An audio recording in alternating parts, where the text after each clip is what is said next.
Today's episode of the Jesus Calling podcast is brought to you by James Avery Jewelry.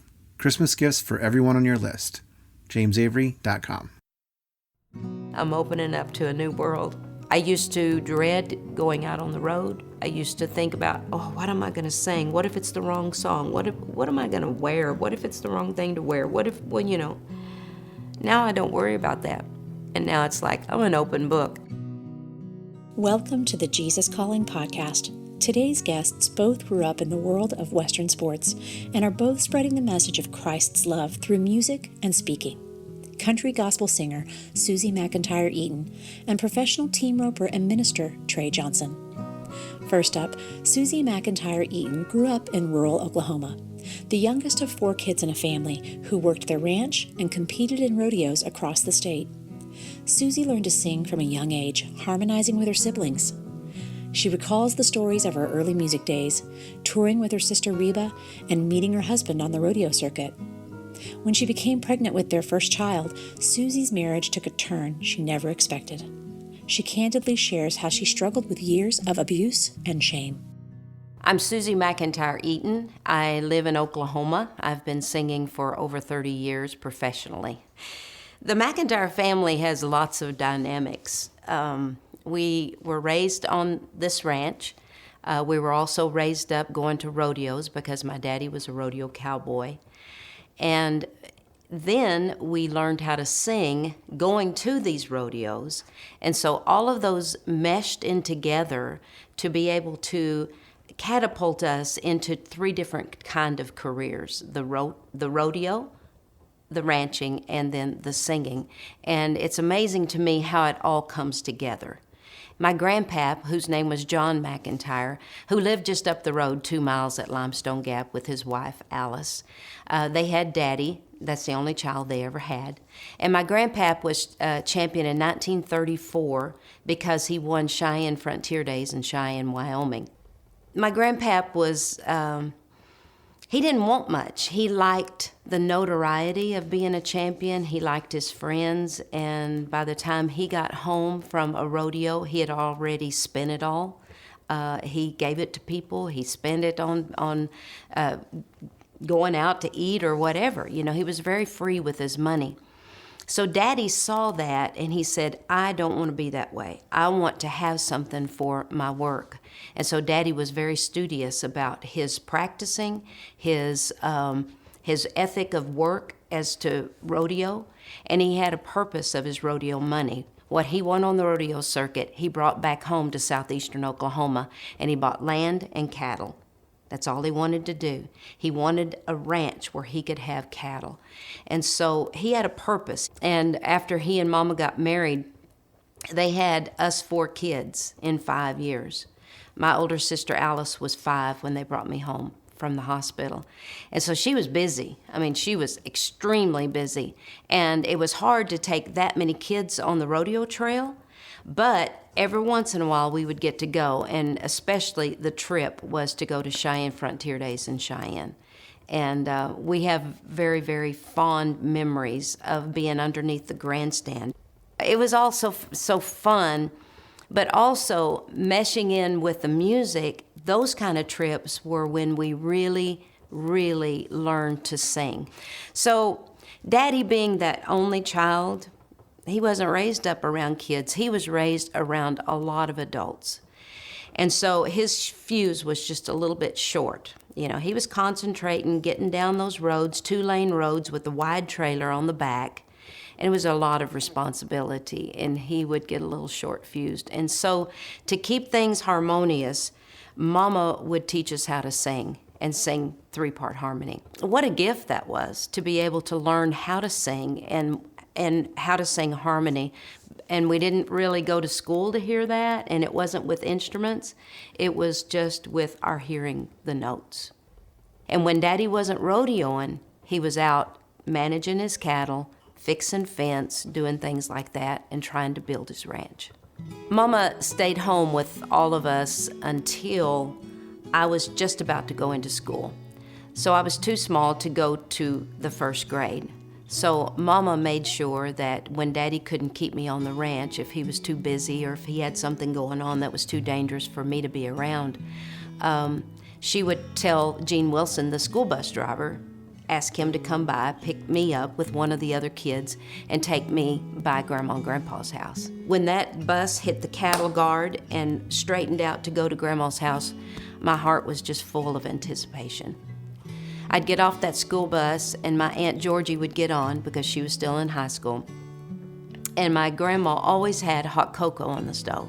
And the greatest honor Grandma let me have was one time she was sewing on her Singer sewing machine. And it was the one that you push the pedal, and you could stop it with your hand up here. And she let me push the pedal for her. Now, I didn't realize that she had a brake on it right here, and she could keep me from hurting her at any time. But she honored me and trusted me that I would be able to push that pedal on the bottom. She taught me lots of things. She taught me respect for her. She taught me respect for the church. And everything about her emanated Christ. And I think to myself now, as I keep my little granddaughters, that I want to be the same kind of influence on them that she was with me. In fact, she led Reba to the Lord on the pond dam. They were fishing one time. And she didn't rely on church for Christ to be honored. She honored him all the time. So I'm very honored to be able to have been in her house at the age that I was. It was a huge boost to me as a woman. But my grandma and grandpa's house was a haven to me because I believe that being in a household with 3 older siblings, and as close as we were, I tended to be kind of pushed aside because I was younger, and we had lots of cousins around all the time. We were either at their house, they were at our house, and I was the youngest trying to keep up. And I didn't realize until the last probably year that influenced my life a lot. Ranch life caused all of us to have to be on a horse every once in a while, but the older ones were on horses more than me. Well, they were older than me for one. And I don't think any of us really got a riding lesson. I think we just got on a horse and started going. But it seemed like to me that every time I got on a horse, I got hurt. And so I would just kind of go away from that. I didn't want to be on that horse. So my journey was a little bit different. I was a little more studious than the other kids, I think. By the time I was in the 4th grade, I had made 100s on all of my spelling tests. And my teacher, Mrs. Roberts, entered me into the spelling bee at school. And so out of Kiowa, from 4th through 8th, I won the spelling bee. And so it was like, this is my forte. I'm not a rancher. I'm not a rodeo person. I'm going to be somebody different in this family. So that was the kind of the different path that I took from those guys. I really didn't want a rodeo. I didn't want to do much ranching. But I'll sing a little bit. I started in the band about 7th grade when I got over to the high school building. And we all had 1 hour to be able to have music class. And we would be in the cafetorium where there was a stage, and we had our musical instruments, and everybody had to sing lead on at least one song. And so that stretched me a lot. I decided to go to Oklahoma State University, and I took one singing class. And of course they had the big numbers and all this kind of stuff, and it was almost not opera, but it was, it was hard, and it wasn't country, and I was like, what are you trying to do to me here? And they were trying to expand me and get me in higher octaves and all this kind of stuff. And finally the music teacher just said, this is not working for you. You're too country. And I said, well, coming from southeastern Oklahoma, what do you expect? So I pretty well laid singing down, and I thought that's not going to be a part of my life. I graduated from Oklahoma State and put out some resumes, and I went to work for an oil lease company in Oklahoma City. And then Reba was on the trail doing her music, and she called me one day and she said, "Would you consider coming home and being my companion and my backup singer for me?" And I said, "You bet, I'll do that. I will absolutely do that." And so I moved home. And in the meantime, I met my future husband at the National Finals Rodeo in Oklahoma City. Reba was singing the anthem, and then we were singing for the dance afterwards there at the Myriad in Oklahoma City. And we dated for a little while and married in November of 1981. It was cool traveling with Reba. She's always fun. She takes care of business, and she was fun on stage to sing with. But I was with her when she got her first bus, and that was the most cool thing. Of all the bragging rights I have, being on the Johnny Carson show with her and being with her when she got her first bus was the neatest things. To be able to have those two milestones with her, and going on those radio tours with her. And I think I learned so much from her, her work ethic and everything. And that, too, I think God had a part in. I could have been born in any other family. I could have been born, in any other country, in any other part of the world. But He chose to put me here in this part of the country with this family, with a sister like her who paved the way. And, my career, I don't discount God in any of that. In fact, I think He placed me where I'm supposed to be. I got pregnant with our first son, EP, and so I went home and worked for her in her office, and everything was going really well. And then my brother called me and said, "Hey, would you like to partner with me? Let's do a duet career." And so I was already having trouble in my marriage. In fact, we got married in November. By March, there was emotional, verbal, physical abuse in our marriage. My husband was very jealous. When I would work for Reba, he would ask me how long does it take for you to get from her house to this house? What's going on? Or who did you talk to? Just an insecurity and a jealousy that was mounting. And by the time the rodeo at Fort Worth, I remember one morning he just flew off the handle, and I had EP by then, and he was a little baby, and slammed the door and kicked the door. I went in the bedroom, and he kicked the door off the hinges, and just a real uncontrollable type of anger, and so just a rage off of nothing, and so as I've learned about that, there were things in his past that he was still processing and still angry about. His parents had an abusive relationship, and so he was raised around that all of his life. And when the abuse first started, I immediately took it on myself that I was doing something wrong. And with my personality, it comes out as, how can I fix that? How can I fix this situation to make him happy and not hurt me and not hurt these kids? And so it put me on alert constantly.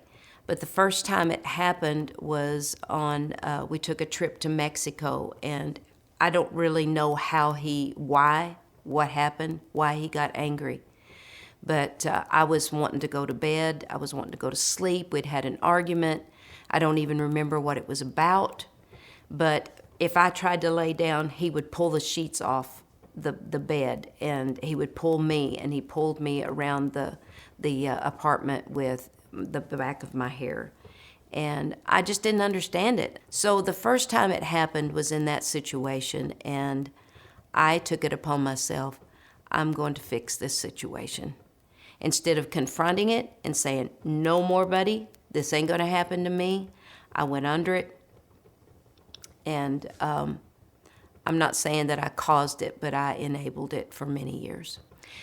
There's many kinds of abuse. There's what ours started out with was the control. My ex-husband was not in any way abusive when we were dating.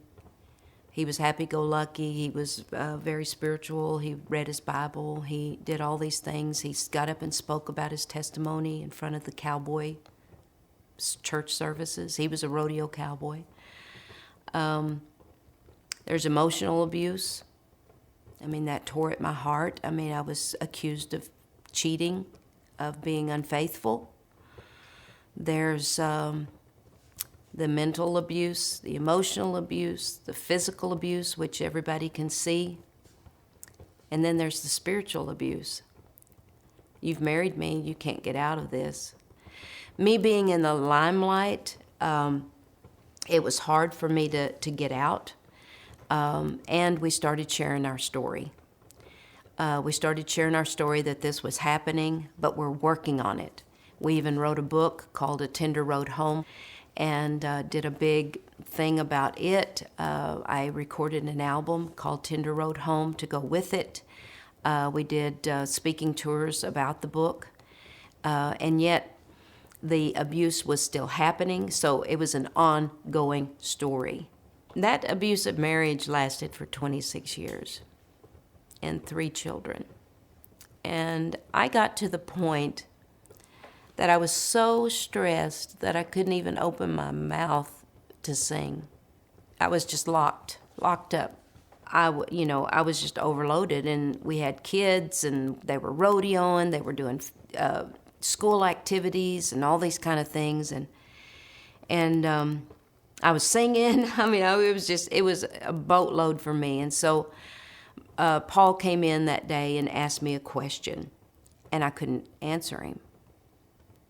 And he began to cuss me and tell me how inept I was. And in fact, you're ugly, and you're stupid, and you can't do these things, and da-da-da-da-da-da-da. And as I sat there and watched him, and I just kind of asked God, please get him out of my life. Please, I can't take this anymore. He rode off on his horse that day, and I went on into the bedroom, and I laid on my bed, and I cried and cried and cried, and I said, God, why don't you do something? I mean, we'd written a book, we'd been to all kind of conferences, all kind of counseling, and nothing was changing. My heart was still just being ripped out and demeaned, and it's like, God, do something. And in the quietness of my heart, he said, why don't you? And it was like God was calling me to be a person of intestinal fortitude, to get some guts. Suzy needs to take the reins and run her own life and take up for herself. And so I got up from there, and I made the decision. The kids had heard it all. And my older son, he came in and said, Mom, what are you going to do about this? And I said, well, I'm going to ask for, this was the second separation. I'm going to ask for a separation, and we'll go from there. And so as the year wore on, I realized that I wasn't even seeing colors anymore. My world was gray. And when he walked out, and I made that decision in 2007, something I thought I would never do, I filed for divorce. I started seeing color in my life. And I hadn't seen it for probably 20 years. That's how oppressive that abuse can be. And I wouldn't want anybody to live like that. My stance now is to also talk to women who are being abused and men who are being abused. First, to stand up for yourself, to call it what it is, it's abuse, and to not stand for it. Because it's demeaning, it tears your heart up, it has a lasting effect on your family and on your children. And so I would ask the people who are being abused is to get help, to get out of that situation, get to a safe spot, and do something. As Suzy forged into a new chapter of her life, she began to sing again. And as she was traveling, she also found love again, with her now husband, Mark Eaton. She talks about how, through the love of her husband, the strength of her faith, and the support of her family, she has become stronger and wiser, and how grateful she is for this new season of life. I can't thank God enough for that chance meeting in Cannon Beach, Oregon, to find the love of my life, who is such a huge part of my life right now. And for him to bring me full circle, and then have me marry a man from the state of Washington who didn't know the difference between a Hereford and a heifer. I mean, that's pretty awesome. It's just dang right funny. That's all it is. It's just funny and ironic how God works. He's got a great sense of humor.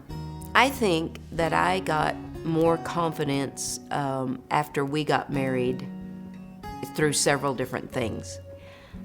First of all, Mark started singing with me. And I literally felt myself relax when he would come on the stage. It's kind of like the pressure's off me. I'm not the focal point now. And then when Mark said, "God smiles when you sing," it's like, really? You mean he would continue to love my singing even when anybody else quit? And so that really warmed my heart. It was an awesome thing to say to me, to encourage me to continue no matter what. Suzy and Mark now partner together as they travel to churches, rodeos, and other events to share their music and preach the gospel. They talk a little bit about the beginnings of Cowboy Churches and their love for the people in rodeo and the Western sports world. We started Cowboy Church. Of course, a lot of people say, what is Cowboy Church? Well, there are events, and that's where it got started. There were about 7 cowboys back in the 70s, and my ex-husband, Paul, was part of that. There was a Jesus movement on the rodeo circuit, and these guys would have church services behind the chutes, at the trailers, wherever they could get together, they would have fellowship. Well, they started having church services and inviting fans to come. And then there's the big influx of Cowboy Church on, like in Texas, the Baptist Association really put a lot of money getting these Cowboy churches started, and they're Baptist funded and based. Lots of them, over 150 in Texas. And then there's Cowboy Church on RFD TV. And we've been on there for quite a few years, and get in front of a lot of people. I believe that every ministry needs to be ministering to the people that they can relate to. Because I was raised on this ranch, you get pulled back to what you love, and I love this. This place is so dear to me. There's places on this land that I can go back to, and I can remember Daddy building fence across a pond, so that 2 pastures would have water. Us going to the rope and pin and all those things, and the rodeo trips and all of that, and you just can't take it out of your blood. Suzy finds inspiration in the pages of Jesus Calling. She shares a favorite passage and why it speaks to her. It's April 26th, and it covers 2 Corinthians 4:16 through 18, and then Psalm 89:15. And it says, "Welcome problems as perspective lifters."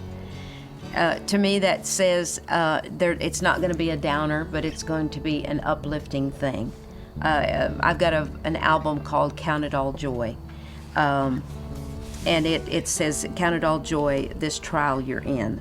And it's an amazing song that just encourages people that whatever they're going through, you will be better for it. It's going to develop characteristics in you that you never thought possible. If you encounter a problem with no immediate solution, your response to that situation will take you either up or down. You can lash out at the difficulty, which I would do. It's its fault, and it's not good for me, and I'm mad at it, resenting and feeling sorry for yourself. This will take you down into a pit of self-pity. Alternatively, the problem can be a ladder, enabling you to climb up and see your life from my perspective. God's perspective is a lot higher than ours, and he sees a lot of problems from his perspective. And even though our problems may not be anything like people in Africa or the people in Syria or people in third world countries that are having to walk 10 miles just for a gallon of water, our problems are still important to God. Viewed from above, the obstacle that frustrated you is only a light and momentary trouble. Once your perspective has been heightened, you can look away from the problem altogether, turn toward me, and see the light of my presence shining upon you. So forever keeping all our eyes upon Jesus, the author and finisher of our faith, the one who brings that light to us, that our problems seem to pale in his presence. And we're never, ever, ever, ever alone. To learn more about Susie McEntire Eaton and her ministry, please visit susymcintyre.com.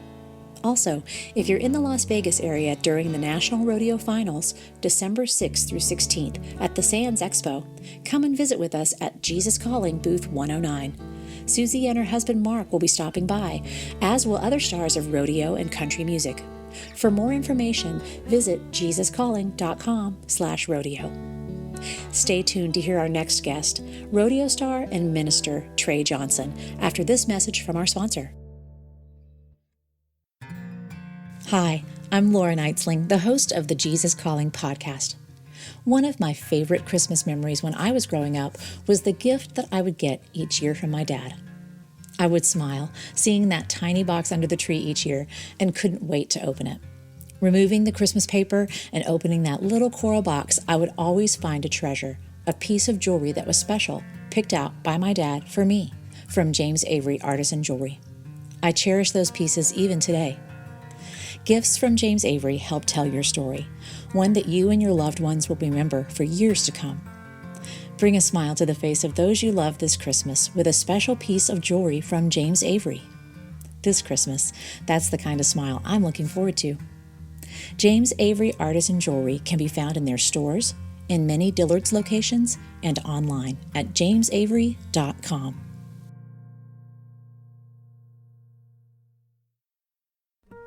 Our next guest is the multi-talented minister, professional team roper, and leadership development expert, Tre Johnson. Tre was PRCA's Rookie of the Year in 2000 and has had countless wins since then. And now he speaks all over the world, sharing Christ's love through sermons, roping clinics, and leadership conferences. Today, Tre tells us about growing up in West Texas, the traumatic event that changed his life forever, and the unlikely places God has led Tre to minister throughout his life. My name's Tre Johnson, and I'm in the ministry, and I team rope professionally, and then I also do a lot of leadership development. I'm an executive director for the John Maxwell organization, and so I travel all over the world doing all three. And so between doing roping clinics and schools and other countries and stuff, and then speaking at churches and doing leadership development. Those are the three areas of strength that I have, and those are the areas that God uses me in, and so that's what I work to develop on a daily basis. Well, I grew up in West Texas, and my mom and dad both, rodeoed and things growing up, and so I spent a lot of time with my granddad. I think we both cried whenever I had to go to school when I was in kindergarten because I spent so much time with him. He wouldn't stop for breakfast or lunch. He wouldn't stop for lunch whenever we was working and stuff, so I learned at a young age that I'd stuff my leggings full of sausage and biscuits, because he wasn't going to catch me out there without eating lunch. And so I just grew up. I grew up riding cutting horses and training horses and everything, and just enjoyed the Western lifestyle and didn't really know much different. Whenever I was born, I wasn't ever supposed to walk or to wear boots or anything. My toes touched my heels on both feet. I had a real severe club feet, and so from an early age they'd go in and break all the bones in my feet, and they'd have to reset them, and it was kind of iffy there for a long time whether I'd be able to run or wear boots or anything. But I didn't really think about that a lot. I remember as a young kid, it wasn't an issue if I was going to or not. Regardless of the surgeries, I was going to get better and get through them and do everything that was in my heart to do. And I can remember as a little kid out there, just dreaming of being a cowboy. And like I said, I spent so much time out there with my family that it's just, learned so many great principles, and all of them are God's principles, of how to work hard and the importance of getting up early and being diligent and keeping your word and showing up on time, and just the list goes on, that you learn just when you have a responsibility like we had growing up, taking care of the horses and the cattle and, taking care of the place. And it wasn't, whether we was going to sit inside and watch TV or whether we was going to work. It's just what we knew. We was going to get up, take care of the place every day, and it's just who we were and what we did. My dad worked in the oil field, and so I knew that I was going to try to get away from working in the oil field as soon as I could, busting flow line in high school and stuff like that. I spent a lot of time roping calves whenever I was growing up, and I didn't start team roping until I was a senior in high school, to my junior and senior year. And so when I decided to really focus on my team roping, my dad was like, "Oh, why are you doing that?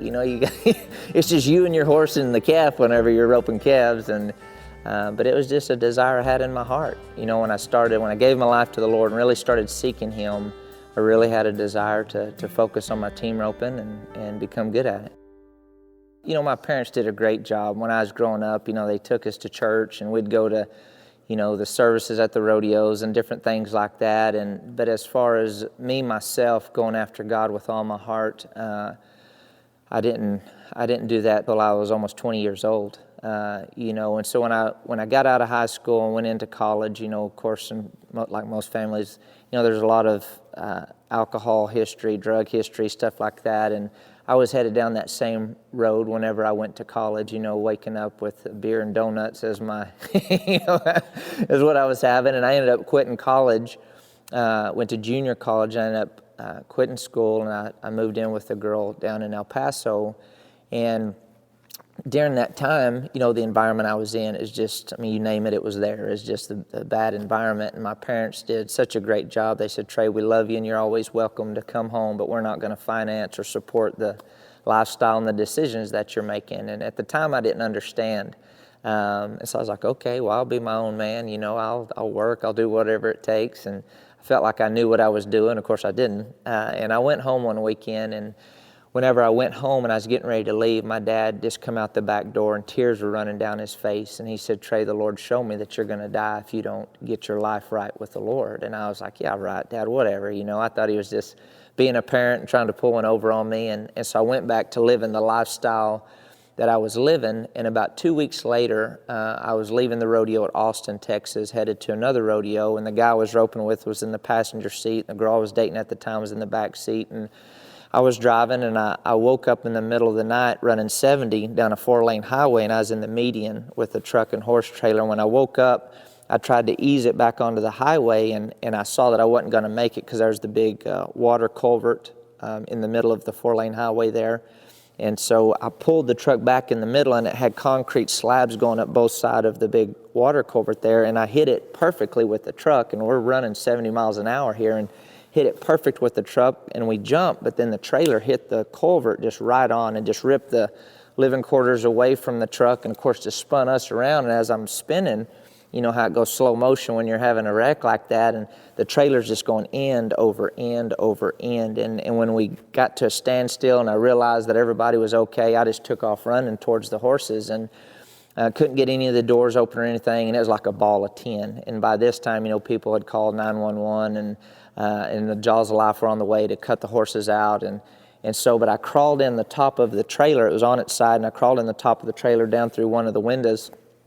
And I got down in there, and I was petting the horses because they're just going nuts. And I never will forget it. And I'm squatting down there with the horses, and I just remember my dad coming out the back door with tears running down his face and telling me, "Trey, if you don't get your life right, you're going to die." And I knew that night that God had spared my life, that He wasn't the one that had anything to do with the wreck or anything, but He was the one that spared my life. And so in that trailer, I made a decision. And I'd been to church enough, and I knew how to call on the name of the Lord. And so I called on the name of the Lord and asked Jesus to come into my heart. And I told Him, I want to know You. I don't want to play church. I don't want to be religious. I know You spared my life, but I want to know You. And that was a life-changing decision for me. And even though I didn't know how to come out of everything that I was in, I started making steps, and I found Matthew chapter 6, verse 33, which says, "Seek first the kingdom of God and His righteousness, and everything else will be added unto you." And so I just started putting Him first. Every day I'd get up, and I didn't know how to read my Bible. I didn't know what to do, but I knew that life was in His Word, and I just started putting Him first, and He started delivering me one thing after another, because I had all kinds of addictions and stuff that I was dealing in. And, I found in one translation, Proverbs 4:20, which says, "My son, be addicted to my word." Well, that was my language. I knew what it was like to be addicted, so I literally started trying to overdose on God's word. And what came out of that is freedom. And what came out of that is me discovering, degrees at the time of who I was and what I was called to do. And just a few months after, during that process, I'd put God first, putting God first.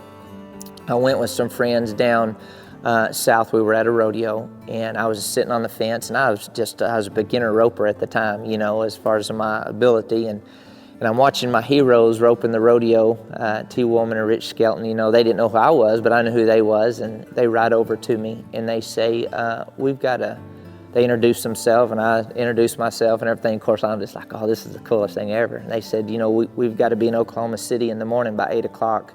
Would you drive us?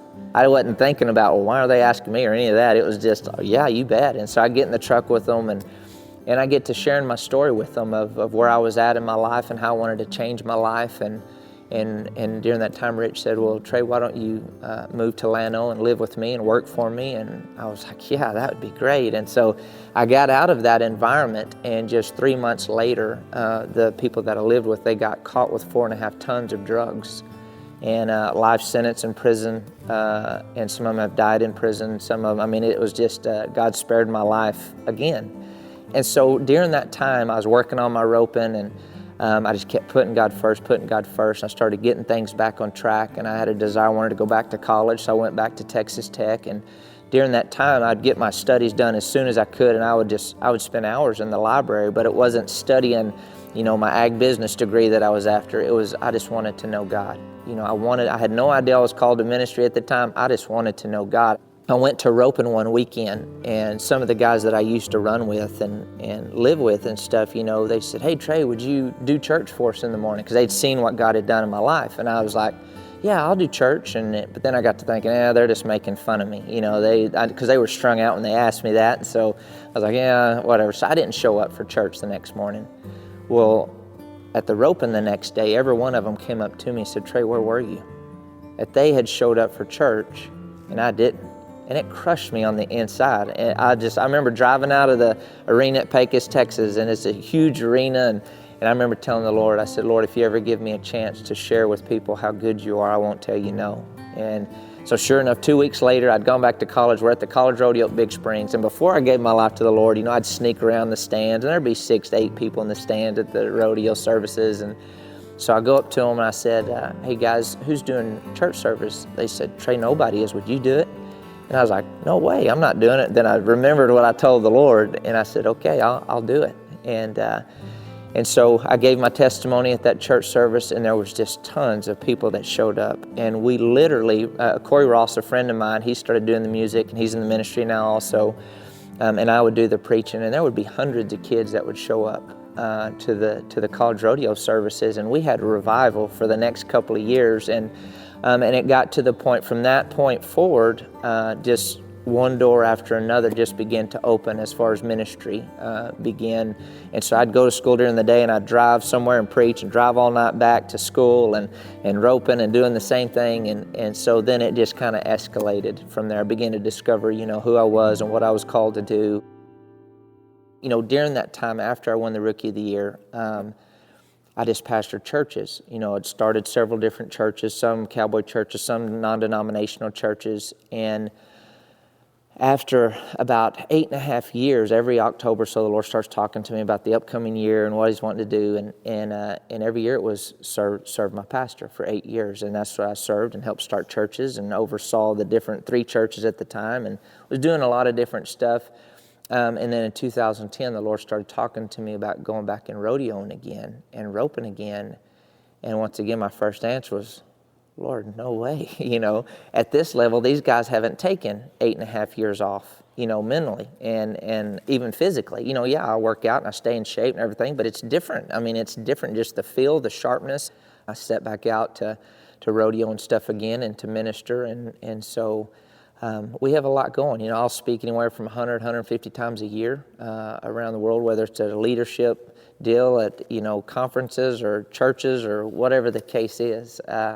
It's been really interesting how God used the rope to open up doors all over. People come to the roping schools. I've had mafia guys end up coming thinking they're going to get better at the roping, and they do, but then they have an encounter with God, totally, changes their life and puts them on a different path and different course. And so in the roping, the ministry, the leadership, and all those things, I want to bring glory to God.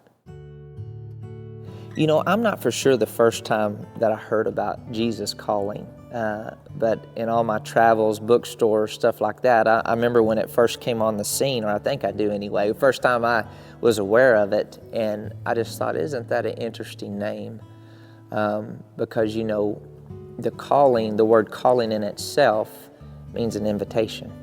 And I remember what it was like and still like that every time I get quiet, God is always inviting me to go to the next level. He's always inviting me to step out and to do something that's beyond me, that's so much bigger than me. And so people in my family have gotten this. We've gotten it for our oldest daughter, seen it in airports, bookstores. And so every time I see the name Jesus calling, it just makes me pause for a moment and really think about what does that mean to me? That Jesus is always, the Lord's always in front of us. He's always inviting us to become who we're truly created to be. Yes, He loves us where we're at, but He loves us too much to leave us where we're at. He's always calling to have a more intimate, deeper walk with the Lord. One of Trey's key messages to others is how depending on God changed his life. He reads one of his favorite passages from Jesus Calling from the January 5th entry. You can achieve the victorious life through living in deep dependence on me. People usually associate victory with success, not falling or stumbling, not making mistakes. But those who are successful in their own strength tend to go their own way, forgetting about me. It is through problems and failures, weaknesses and neediness that you learn to rely on me. True dependence is not simply asking me to bless what you've decided to do. It's coming to me with an open mind and heart, inviting me to plant my desires within you. I may infuse within you a dream that seems so far beyond your reach. You know that in yourself you cannot achieve such a goal. Thus begins your journey of profound reliance on me. It is a faith walk, taken one step at a time, leaning on me as much as you need. This is not a path of continual success, but of multiple failures. However, each failure is followed by a growth spurt, nourished by increased reliance on me. Enjoy the blessedness of a victorious life through deepening your dependence on me. He never leaves us. He never forsakes us. He is always committed to us. He's always committed to us. He's committed to His Word. His love is committed to us. His mercy is committed to us. His grace is committed to us. He is committed to help us overcome anything that life throws our way. And so just this process of being in a devotional like this and realizing one day at a time that if I put God first, I can lift my thinking, I can lift my believing, I can lift my expectation, I can lift my life, no matter how intense it is all around me, one day at a time, one thought at a time, one step at a time, one action at a time, that He's always calling us to new heights. Years ago, I was asking the Lord what success was. As a young man and after God, and you have all these different definitions of success out there, and the Lord says, Trey, a person that's in the process of knowing me and being the best them they can be, that's true success. Because when I'm in the process of knowing God and I'm operating in my gifts and my strengths and my assignment, my calling, my purpose, He promises the resources are going to be there. Everything that we're running around trying to get, He promises it's going to be there. And so that's where I came. That's my purpose, helping people know God and helping them be the best them they can be.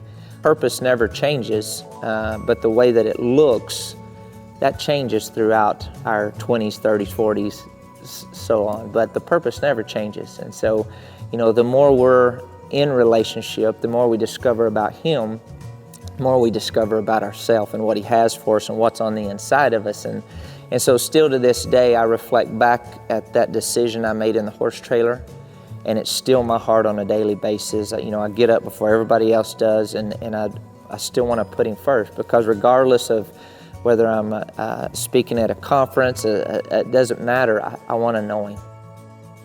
To learn more about Tre Johnson Ministries, visit TreJohnsonMinistries.com. Next time on the Jesus Calling podcast, we visit with television host Kathie Lee Gifford. Kathie Lee shared a new project she's been working on, a children's book called The Gift That I Can Give, which encourages kids to recognize the unique gifts God has given each and every one of us. So I think we're asking our children the wrong question in our culture. We've been asking them for years, what do you want to be when you grow up? I think a better question is, what are you already becoming? Because God made you that way. What is your gift? What is the one thing that you can do that no one else can do but you? That's where you're also going to find great joy in life, because you will be in the center of God's will. Do you love hearing great stories of faith each week via the Jesus Calling podcast? We want to hear from you. If you haven't already subscribed to the Jesus Calling podcast, visit the Jesus Calling page at iTunes.com and hit the subscribe button. While you're there, we'd love for you to leave us a review and tell us how you feel about the show and what future guests you'd love to see. Your reviews and subscription help us share these stories of faith to more people who need the hope and encouragement of Jesus Calling. If you have your own story to share, we'd love to hear from you. Visit JesusCalling.com to share your story today.